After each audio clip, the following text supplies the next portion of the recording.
All right, welcome everybody to our interview with Paralympian, aka the Energizer Bunny, Hannah McFadden.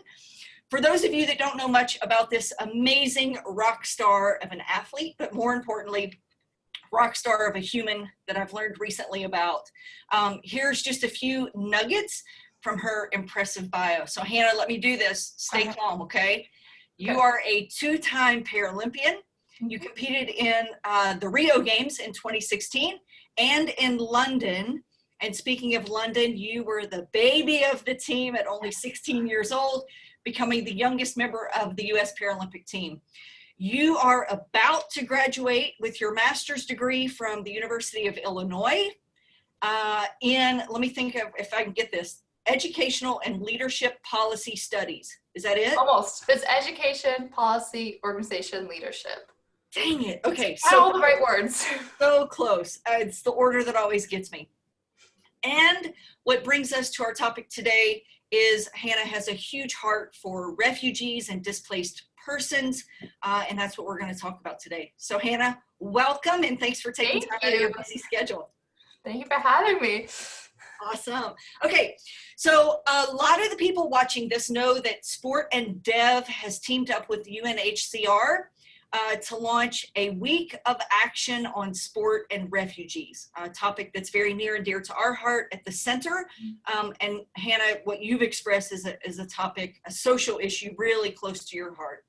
So if it's okay with you, I'd love to share just a few statistics to give the audience some context as to the scope of the issue that we're talking about. So in 2019, the UNHCR, the United Nations High Commission for Refugees, released their statistics.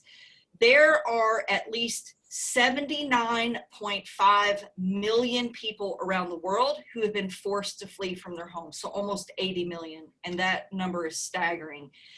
It is 1% of the world's population. So Hannah, I don't know about you, but when we talk about numbers that big, I oftentimes emotionally dismiss them because I can't wrap my head around it. Yeah, you can't picture it. What does that look like? What does 80 million people look like? So this is what I did. I know that you're at the University of Illinois.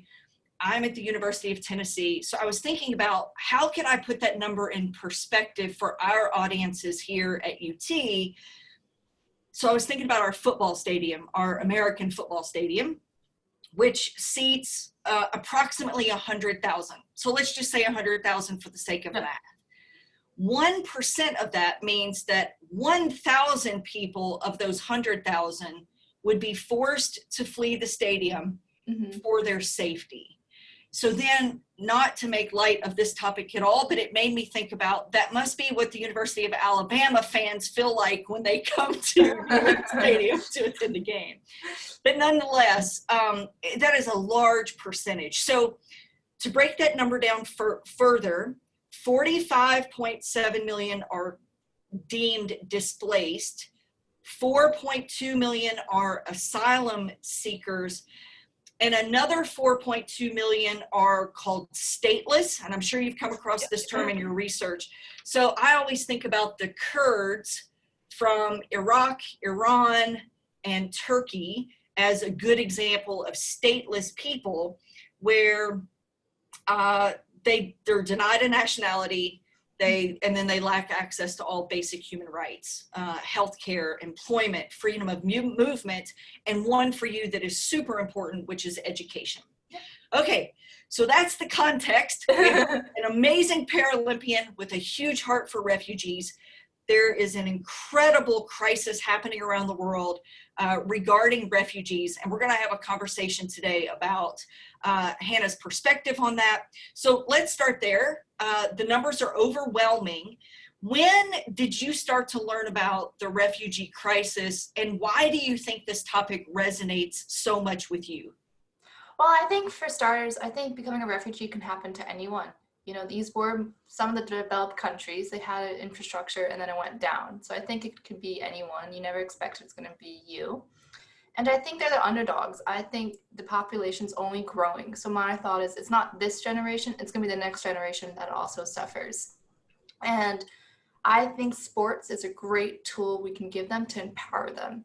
And we can give them confidence. We can give that equality and equity, especially when it comes to the female and male population, the portions in sports.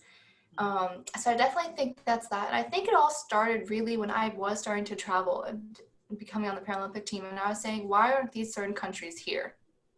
And I do think in the United States, we do have a little bit of tone deaf history lessons. You know, we don't really know what's going on. We just are like, oh, they're in war, but why? What is happening to the people, the civilians? Where do they go next? And then not only where do they go next, how do we help them rebuild their infrastructure? Mm-hmm. So I think that's where the passion began. It just started questioning, like, why aren't certain countries here? Why are there only 2 male or 1 female? Like, why is there so much disproportion? Why is it only one sport? How come not another sport? So I think it's just really starting to question yourself and your surroundings, like who's missing in it. Wow, what a powerful question. Well, the self-awareness and the awareness. Actually, I have goosebumps because to say who is missing is profound in almost everything, like everything we do when we show up. What if we led with that question? Who's missing? That is really powerful. So you gave me the opportunity, which I was so grateful for, to read a few of your papers. So I focused on the one that you titled The Lost Generation, Education in Syrian Refugee Camps. And having visited some of the refugee camps in Jordan as part of the work that we do here at the center, reading your paper and then connecting that to the faces and the names and the interviews that we conducted while in Zaatari, which, as you know, is the second largest city in Jordan after the capital city, 600,000 plus refugees living in Zaatari. And then we also visited some smaller ones. But can you tell us some of the things that you learned throughout that research paper, if you can dig back into your memory? Can I go back? Yeah. Or just the things that stuck with you from that research and exploring what this whole Syrian refugee crisis looks like for millions now of Syrians. Definitely. So I think first you have to start off, let's do Syria, for example. Your major countries are going to be Jordan, Turkey, and even Lebanon. And they are at past max capacity at hosting the refugees. And what it does is it creates less aid for others. The resources are not there anymore. And so if you have one country hosting 3 million refugees and are almost surpassing, like in Jordan, they're surpassing their own citizens, that structure is not going to hold. And what happens there is you don't have fresh water. You're not going to have tools for food, health care workers, and also education. And so the education, my main concern on that paper was the gap. So how many years does a child go without education? If it's 3 years and they're in their developmental stages, how do you expect them when they go to their new host country to be able to perform? Or if they ever get to go back to their home country, how are they going to rebuild it without having those tools that they need to be provided? And then also within that paper, my other question was, what curriculum do we teach them? If I'm a refugee in Turkey, what are my options? And that's when things get a little concerned. So in Jordan, they do an amazing thing where they actually are able to hire Syrian refugee teachers to help teach the curriculum, which is amazing because it provides income legally, which a lot of them don't get money or aid. And it sort of gets to teach the culture, and it just hands it down for the next generation. Where Turkey, they do a dual school system. So basically the kids will go in twice a week and they sort of switch it out. But it's just, once again, they don't have enough sources to teach all the kids. And then the next question is, once again, what curriculum do we teach them? Do you teach them the host? So there's so much debate, and I was just more comparing between Turkey, Jordan, and Lebanon. What's working, what are the stats, and just to see the different options. Yeah. It's interesting. In Knoxville, Tennessee. So I don't know if you know much about Knoxville. You're going to have to come and visit. But it's a rural East Tennessee, Appalachia community, and it's really a university town. and not one that many people would think the refugee situation is really relevant to small town Southeast USA. But surprisingly, Knoxville is home to 4,000 refugee families, which is a big number for our small-ish community.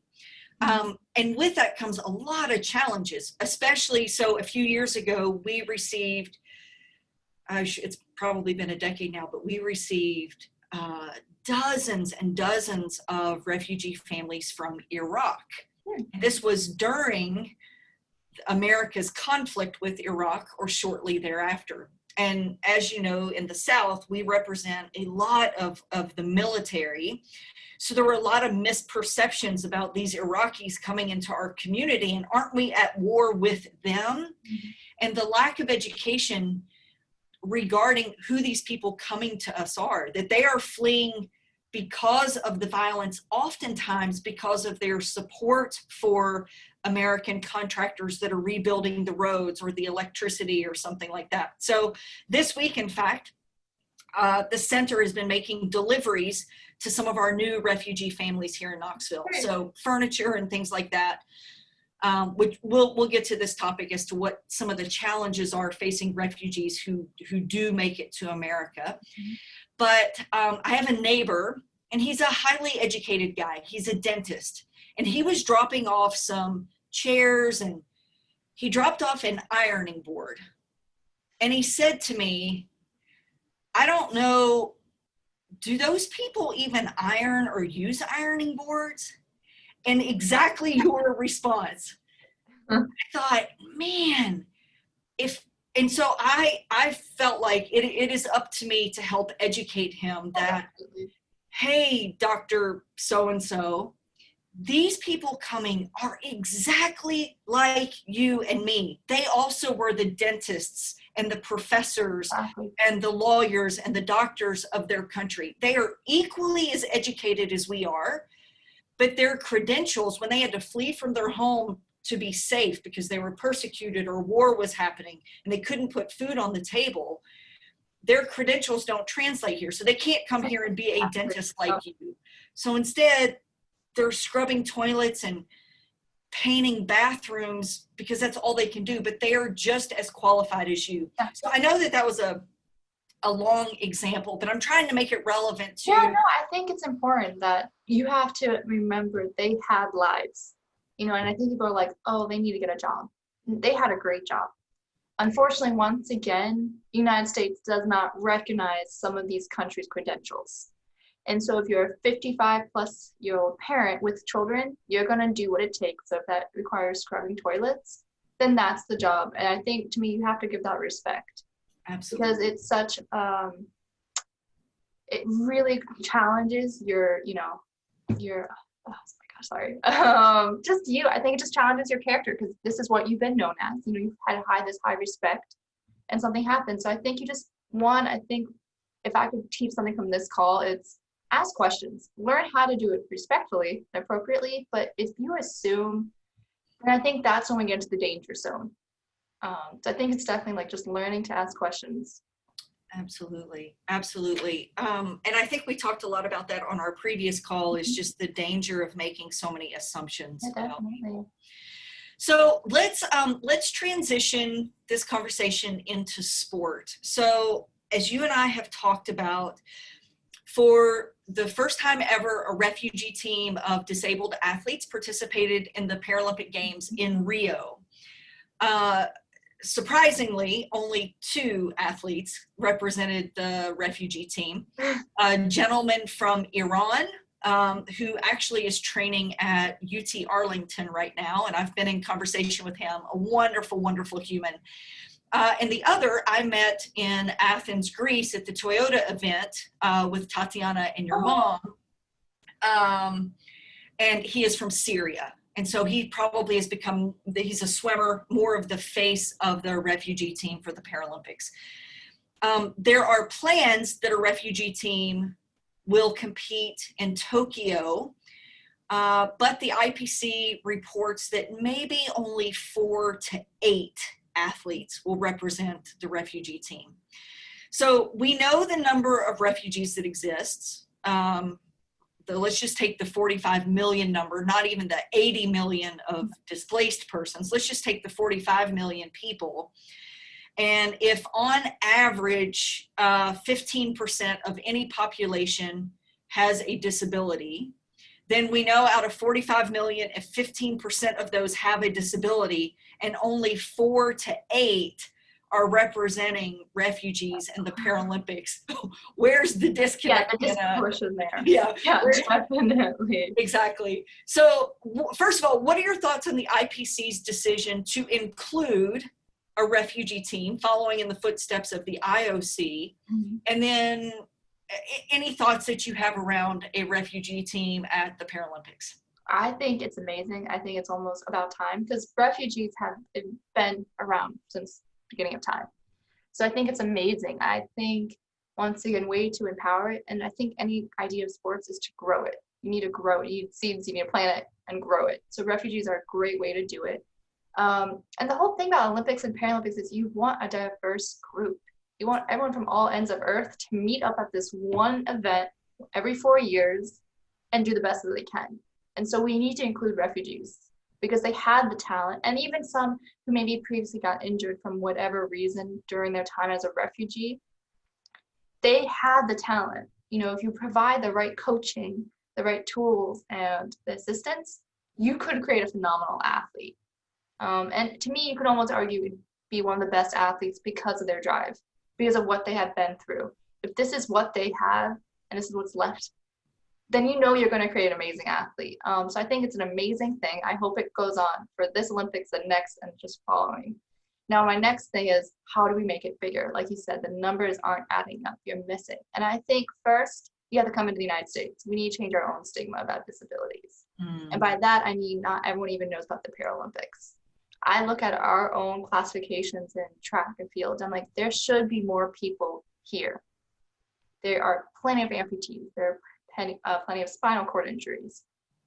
Why aren't they here? What is going wrong with our recruitment? And I think when we go overseas, it's the same type of idea. Why aren't we involving them as a part of the conversation? So yeah, no, I think it's amazing, and I really hope we can just grow it. And I think, you know, there should be a goal. Okay, we had this many people on the team before, let's double it. And then just by every year, you're doubling it, and you're gonna have a fantastic team. I couldn't agree more. And to your point that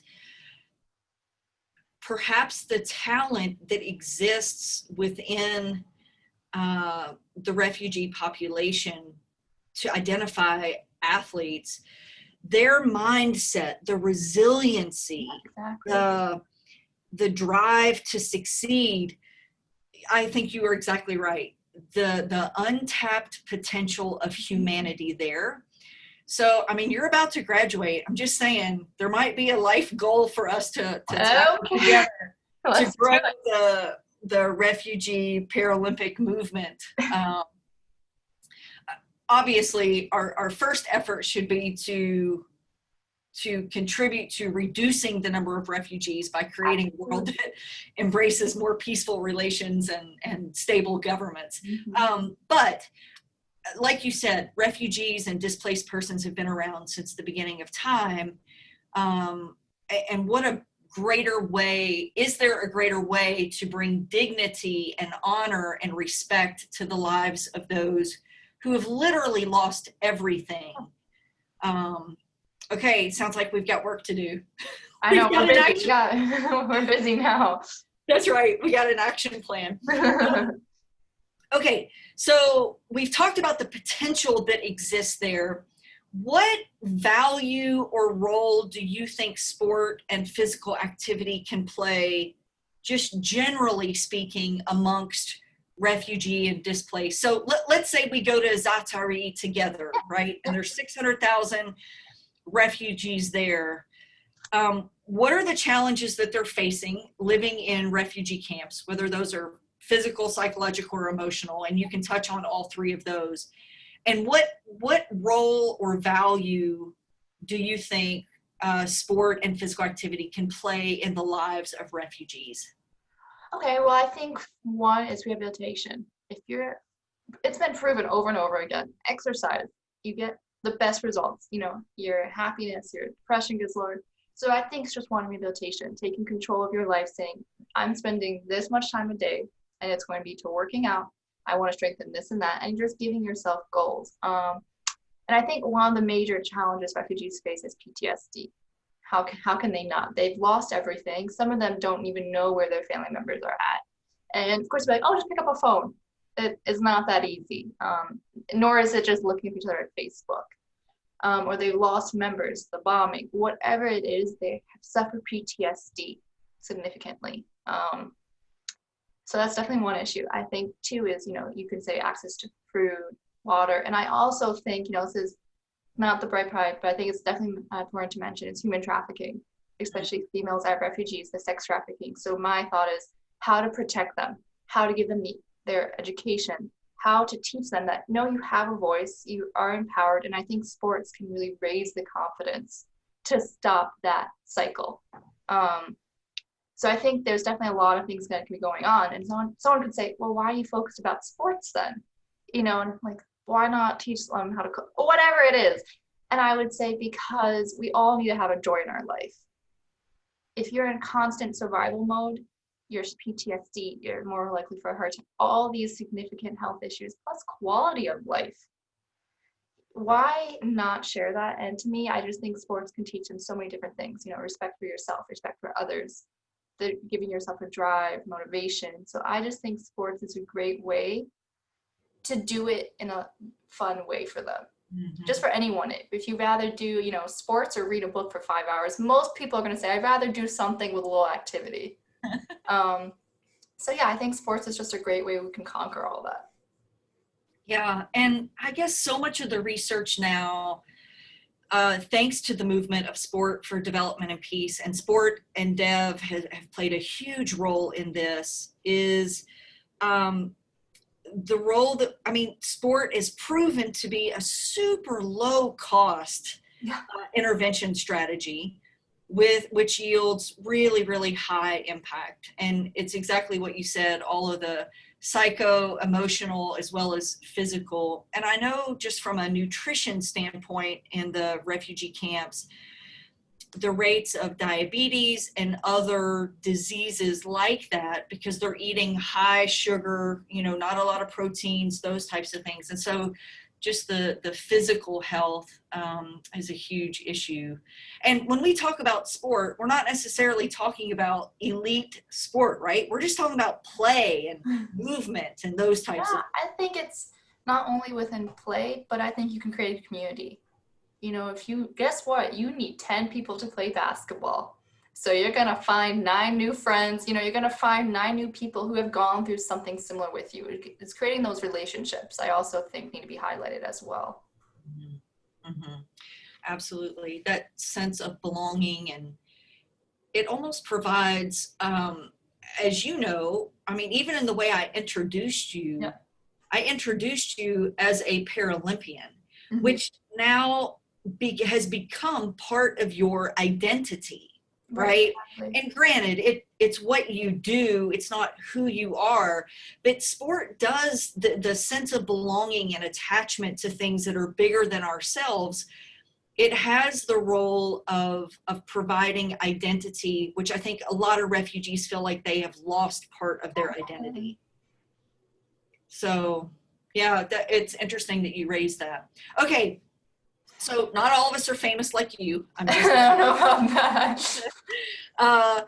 Not all of us have the platform that a Paralympian would have. So let's just say, for all the normal people out there like me, the everyday people, we're educators, we're coaches, we're parents. What advice do you have for us? Is there anything we can do? Because the numbers seem so big. There's so much that we don't know. As just a normal American living in Illinois or Tennessee. Cornfields, wherever. That's right, the cornfields or the mountains. So I think one is, let's educate ourselves. Let's learn what is a refugee, what is a stateless person, what is a displaced person. Let's learn and use the correct terms. I think it's the easiest thing we can do, just so we're all on the same page. 2, you can volunteer easily. There are many refugee centers. For example, I know you have the one where you help move in furniture. There's ones where you can be mentors to kids. And it's not something that takes a bunch of time. It's maybe you do it once a month. And I think too, it's getting yourself out of your comfort zone, you know? So I think that's important. And I just really think just education, knowing, you know, it's easy to say, oh, they should go back or build your own country, but why can't they? You know, what is blocking them? What are the challenges they face? You know, what's the United States doing versus what is, you know, Canada, Turkey doing? So I think it's just really allowing yourself to actually be informed, but also being able to identify, I think especially important right now, fake media, fake news. So checking your sources, making sure they have sources. So just sort of being educated in the sense of how do we get information? I think that's extremely important. Yeah. Why would it matter? Okay, so I think about Knoxville and East Tennessee. Their being here doesn't really affect, I'm talking as if, I guess, you know, their being here doesn't really affect me. Why should I care? Like, how does it affect me? They can just go about their lives. I can just go about mine. I don't have to be bothered with it. Do you have an answer to that question of why people should care? I think everyone might have a different reason. I think number one is they're in your community. I guess what? They're in your community, so you're involved in them automatically. And why not make their transition better? And I think to me, you know, I'm sure everyone believes in different things. I really do believe in karma. And I believe that you're going to help someone one day and they're going to help you. And even if they're not, I think why not promote positive energy? I think, you know, right now everything seems so gloomy and up in the air and we can't fix it. But I just think if you give out positive energy, you will receive it in return. So I think that's just one for your own good, like just do it. Two is like a true athlete. Yeah, just come on, let's go. And I think two is also, why not make a difference in someone's life? And I think you're coming to a country you don't know the language, you already feel like an outcast. How would you not? And you know people might not want you there, so why not just be welcoming to them? They're already here, so there's nothing you can do about it if you're against it. So I just think it's one of those, you might as well love thy neighbor because they're staying. So I just think, because I think my concern is it's the next generation once again. So if we don't help this generation, it multiplies. And everything in life is a cycle, it repeats. Yeah. So if we don't give the proper education, how is the child to the next and the next going to receive the same thing? So I think it's trying to stop and break the cycles before they repeat in the future as well. Excellent. Okay, what's your parting word, your last wisdom? Oh, no. Before we wrap this up. I think, oh my God, that's so hard. Okay. I would say as refugees, I think one, if they are seeing this, I think, you know, there are people who do support you. There are people who want to help. And I think once again, if you're just at that crossroad where you're like, nothing I do affects the 40 million. No, there is something you can do. There's something local. You can give care packages, donate, whatever it is. You can do time, you can do money. So I just think it's distancing that gap. How can I distance that gap? Just becoming aware of the situation. I think the most important things, like I said in the beginning, ask yourself when you get into a room somewhere, who is missing? Is it females? Is it a person of color? Is it a different religion than me? Ask yourself that question, and I think from there you will discover a lot about yourself and others. Thank you, Hannah. Yep, thank you. Energizer Bunny, your Energizer Bunny, but also you made really evident that you truly have a heart, an incredible heart for for humanity in general. So we'll tune out here. We'll say thanks everybody for joining. We want to encourage everybody to check out the amazing resources. So Hannah encouraged us to learn more, to educate ourselves. sportanddev.org have some amazing resources this week as they are focusing on the action of refugees, the action of sport and refugees this week. And let me see, until the next time, I guess. So sportanddev.org, and Thanks for tuning in to learn more about the intersection of sport and education, something that Hannah and I care a lot about. And I think we should high five everybody like we do, Hannah, and tell them to have a great day. Let's make a difference. Awesome. Thanks, Hannah. It was great to see you. Bye. Bye.